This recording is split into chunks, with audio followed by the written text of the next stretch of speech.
the term witch and how you relate to it and the witchy realm and how that came into your life?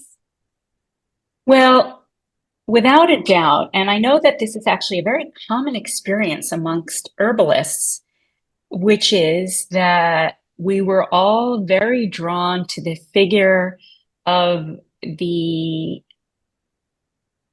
oh, she could be an older woman or a non-old woman, but like deep in the forest who Yeah. lived in a hut with the hanging herbs. Yes. And I lived in that imaginal world pretty constantly when I was very young. I remember my room was very, very cold. And so I would actually put my back against the radiator and read my books, like glued to the radiator.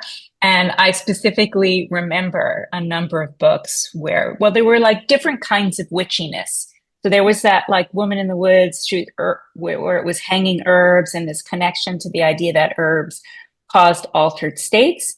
And then there was also there were shapeshifter books that I read that were also, I was really, really drawn to particularly this like black raven kind of switchy thing that would go on which sometimes had a little bit of a sinister kind of tone to it, but that didn't bother me either.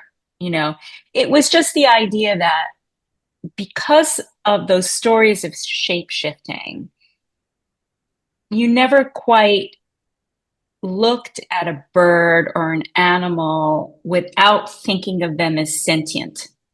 Mm. Hmm. And so I really appreciate that those tales were part of my upbringing because I also had like around that this Orthodox Jewish mythos that was much more tribal, very, very different.